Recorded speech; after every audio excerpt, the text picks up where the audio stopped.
Salut tout le monde, on se retrouve aujourd'hui pour un update manga. Donc je vais vous parler de 3 séries que je suis en train de lire, dont une qui est finie maintenant. Aujourd'hui nous allons donc parler de Kasane de Daruma Matsuura aux éditions Kiyun Seinen, Kyuku de Tatsuya Shihira aux éditions également Kiyun Seinen, et de mon petit coup de cœur de ce début d'année, Perfect World de Lie Haruga aux éditions Akata. On commence donc par Kasane. Je pense que vous connaissez l'histoire, hein, j'en avais déjà parlé dans un update manga. Kasane, c'est l'histoire d'une fille qui est née avec un visage en fait difforme tout simplement, qui n'est pas accepté par notre société actuelle où la beauté est maintenant l'un des critères numéro 1 pour être apprécié à sa juste valeur, enfin voilà. Et sa maman, qui était une grande comédienne, donc qui faisait du théâtre, lui a un peu légué son secret, puisque sa mère également avait cette malformation au visage. Donc elle lui a donné un rouge à lèvres qui permet d'emprunter le visage de quelqu'un quand on l'embrasse. Donc elle peut changer de forme physique, hein, tout simplement, quand elle le désire. Et donc Kasane, son plus grand rêve, c'est de devenir comme sa mère, comédienne. Elle est faite pour ça, elle a ça dans le sang, elle est incroyable. Et donc on va suivre son histoire à travers cette série. Ce mois-ci j'ai lu le tome 4, 5, 6 et 7, mais on va un peu globaliser hein, du 1 au 7 pour le moment. Alors c'est une très bonne série qui, comme je vous le disais, parle de notre société, de ses défauts. Donc on a de la... Voilà, notre société est plutôt bien critiquée dans ce manga. Notre personnage Kasane est très torturée, mais c'est aussi une battante quoi. Elle veut aller jusqu'au bout pour réaliser son rêve. Forcément elle va avoir des embûches, des personnes qui sont là pour l'aider, mais elle va quand même avoir des bâtons dans les roues, ce qui est tout à fait normal sinon ce serait beaucoup trop simple, pour réaliser son rêve. Et alors ce que j'aimais beaucoup au début en fait de la série, c'était justement le fait que Kasane en veuille à mort quoi, qu'elle soit hargneuse, qu'elle y aille, tout ça.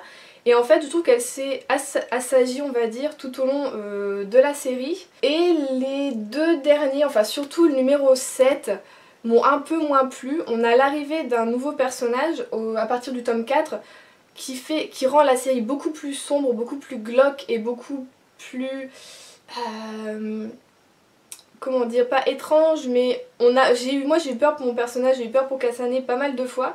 Et il y a des situations qui mettent vraiment très mal à l'aise, pour ma part, hein. Après voilà, pourtant je suis pas une fille très sensible ou quoi, mais ce que notre nouveau personnage subit est très dur. Les personnages vont se rencontrer, je trouve que Kasane du coup va changer en fait, elle va s'ouvrir un peu plus alors que peut-être elle devrait pas, il faut qu'elle fasse attention. Et du coup dans le tome 7, je me suis un peu ennuyée. Ouais, c'est le cas de le dire. Mon personnage, que ce soit le nouveau ou Kasane, m'ont un peu, pas déçue, mais je m'attendais à ce qu'il y ait plus un déclic, à ce qui est vraiment, ça y est, ça reparte encore plus dans le noir, dans le glauque, et je l'ai pas eu en fait, bizarrement, même si je vois des commentaires sur internet qui trouvent que ça va de plus en plus crescendo. Sur le tome 7, je trouve pas, donc j'attends beaucoup du tome 8. Et c'est une série en fait que j'aime beaucoup et je voudrais pas être déçue en fait de la fin, faut que j'arrête de dire en fait. Voilà, je voudrais pas être déçue de la fin et je voudrais quand même garder mon affection pour mon personnage, même si des fois on se dit qu'elle est totalement folle et on a envie de la détester. J'aime Kasane franchement beaucoup. Les dessins sont aussi ils sont très jolis, mais alors notre auteur a je pense un problème avec... je vais pas dire un problème avec les femmes, avec la femme. C'est que pour lui, une belle femme a toujours des cheveux qui vont jusqu'au ras des fesses. Hein. Alors, ça se voit... Je vais en trouver un, pas mal. Je voulais pas vous spoiler ou vous montrer quelque chose que je devrais pas vous montrer. Mais notre personnage qui arrive est aussi une très belle femme. Et il l'a réalisé pareil avec des cheveux qui vont jusqu'au ras des fesses. C'est incroyable. Je sais même pas si dans la vraie vie tu peux vivre avec ça. Là c'est simple, on voit sa mère qui est ici.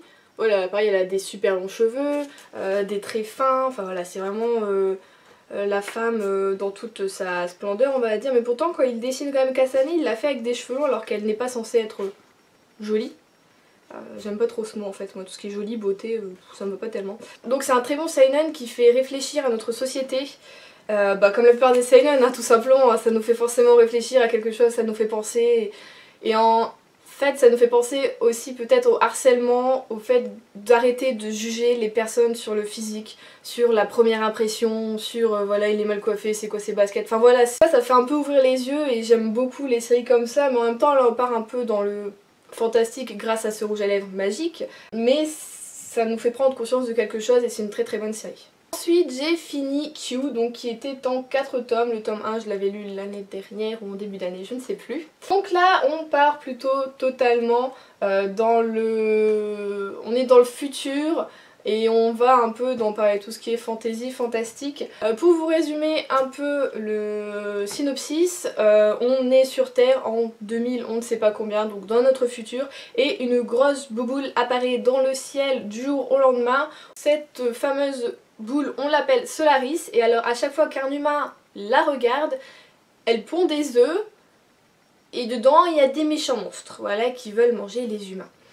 Jusqu'au jour où Q, notre personnage super mignon, avec des mains par contre très étranges, arrive, pareil, un peu du jour au lendemain sur Terre, croise Rem, qui est un jeune homme qui, voilà, avant combattait justement ces bêtes qui arrivent sur Terre, qui maintenant s'occupe d'une petite bande d'orphelins avec une amie à lui. Et donc il va croiser Q, et Q, sa particularité c'est qu'elle a toujours faim, elle mange tout, et elle mange surtout les monstres qui arrivent sur Terre, donc c'est un peu la solution à tous leurs problèmes, mais ils le voient pas forcément dès le départ. Donc c'est une très très bonne série aussi, en 4 tomes, c'est drôle. On a plein d'affection pour les personnages, c'est bourré d'action. Enfin, voilà, c'est vraiment génial. En plus les couvertures sont toutes très très jolies. Enfin moi j'ai un énorme coup de cœur pour la numéro 4. Superficielle, mais bon franchement j'adore. Les dessins sont aussi vraiment pas mal. En plus on a toujours un petit dessin coloré en début de manga. Enfin voilà, c'est une très bonne série que je regrette pas du tout d'avoir acheté. Je me suis lancée dedans un peu beaucoup par hasard, comme dans la plupart des mangas que j'achète en fait. Mais là franchement je regrette pas, j'avais besoin de quelque chose qui bougeait. Je pensais pas qu'elle allait être aussi courte, mais 4 tomes c'est juste parfait en fait. Il y a juste un moment où, à la fin du tome 4, où j'ai trouvé qu'il y avait un peu trop d'action et c'était brouillon, on se retrouvait à 3 endroits en même temps et j'avais du mal à suivre bizarrement avec les cases, tout ça, comment c'était mis. C'était un peu brouillon, mais c'est le seul point noir que je peux trouver à la série parce que franchement sinon c'est drôle, c'est affectueux et c'est pareil plein de positivité là-dedans. Voilà, tout simplement nos héros veulent faire un monde meilleur et ils vont se battre pour avoir ce monde meilleur, donc voilà, c'est que du positif et c'est vraiment une très très bonne découverte. Et en plus Q est comme moi fan de donuts. Voilà. À souligner, ça sert à rien mais je le dis quand même, voilà, tout simplement. Et on finit donc avec Perfect World. Alors mon petit coup de cœur, ça m'avait été conseillé par une collègue qui s'y connaît pas mal en manga, qui d'abord vendait des mangas avant. Elle m'a dit il faut à tout prix que tu la lises, tu verras, elle est géniale, tout ça. Bon bah d'accord, je me laisse tenter. Et effectivement, à peine j'ai lu le tome 1, le lendemain j'ai acheté le tome 2, dès que le tome 3 est sorti je l'ai acheté. Et là le tome 4 est sorti hier, je l'ai pas acheté mais je l'ai mis de côté au boulot, je l'achète demain. Hein, voilà tout simplement. Alors, petit résumé pareil. Nous avons nos personnages Tsugumi et Itsuki qui se retrouvent et ils ont 26 ans, donc après au moins 7 ans environ après le lycée, ils étaient camarades au lycée tout simplement. Et Tsugumi, Itsuki c'était son amour de lycée, elle lui a jamais avoué ses sentiments mais elle était amoureuse de lui, voilà tout simplement. Et quand ils se recroisent, Itsuki est en fauteuil roulant, alors qu'il ne l'était pas avant. Forcément Tsugumi, il y a plein de souvenirs qui vont lui revenir en tête, qui voilà, elle va se souvenir de Itsuki, comment il était avant quand il était jeune, tout ça, et bim, ça fait des chocs à pic, non, elle retombe amoureuse. Bah oui. Et donc au final ça va être une sorte d'histoire d'amour qui va en même temps nous pareil encore, nous ouvrir les yeux, j'adore les mangas comme ça en ce moment, qui va nous ouvrir les yeux sur le handicap tout simplement.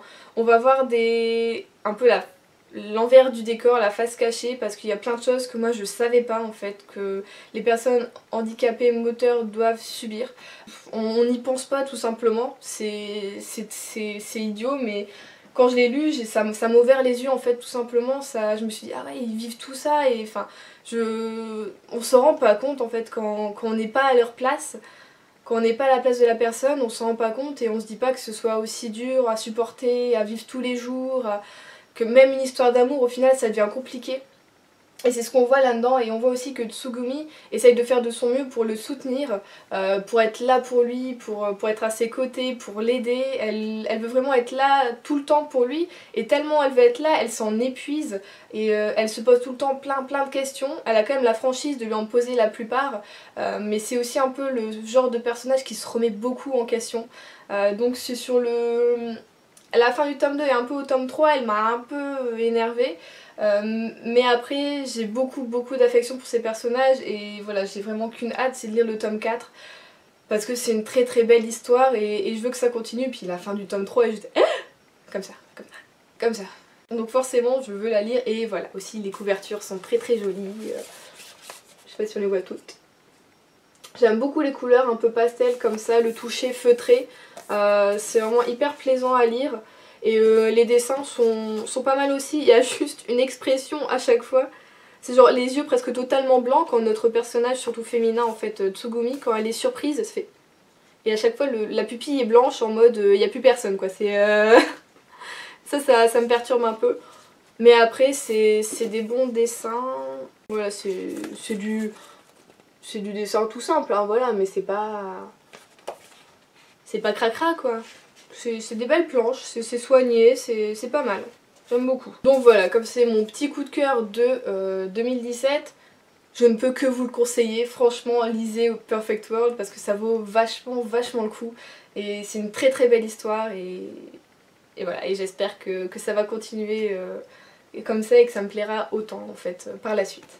Alors je vais pas vous en parler vraiment maintenant, mais dans un prochain update manga, je vous parlerai de Blue Spring Ride de Io Sakisaka, donc aux éditions Kana. Donc là j'ai lu le tome 1 et j'ai juste lu le tome 1, je voulais forcément lire le 2 et au final j'ai acheté le 2, 3, 4. Donc ça ce sera, je pense, je vais finir la série qui est de 13 tomes pour vous en parler dans un prochain update lecture. Spécial manga, on va faire comme ça parce que... sinon on s'en sort pas, ça va faire trop de mangas, ça va faire des petits bouts et au final je préfère vous résumer une série totalement plutôt que de prendre à chaque fois 2-3 tomes de la série, ce sera mieux. Mais pareil, j'ai beaucoup aimé, c'est un shoujo très basique mais très bien. C'est donc tout pour cette update lecture spéciale manga, j'espère que ça vous aura plu. Dites-moi si vous avez eu des coups de cœur manga en ce début d'année ou l'année dernière, si vous avez des choses que vous avez envie de lire, ou donnez-moi peut-être des idées de lecture, même si j'en ai beaucoup en fait en manga. J'ai envie vraiment de reprendre des mangas en ce moment, j'en ai besoin, c'est un manque de Japon, je sais pas, mais il me faut du manga, donc vous allez peut-être encore avoir un update d'ici 1 ou 2 mois spécial manga, donc j'espère que ça vous plaît, mais moi ça me plaît, donc je vais continuer ce rendez-vous sur la chaîne. Je voulais également vous dire de ne pas vous inquiéter, j'ai vu que nous avions dépassé les 1000 abonnés, donc je vous remercie d'être de plus en plus nombreux à me suivre, et le concours arrive dans la prochaine vidéo, je vous promets. C'est juste que j'hésite encore à quoi faire en concours, donc je sais pas si je fais que 2 livres ou si j'en fais un peu plus, mais promis, normalement si tout se passe bien, la vidéo arrive dimanche, hein, voilà. Donc je vous fais comme d'habitude plein de bisous et je vous souhaite de très bonnes lectures.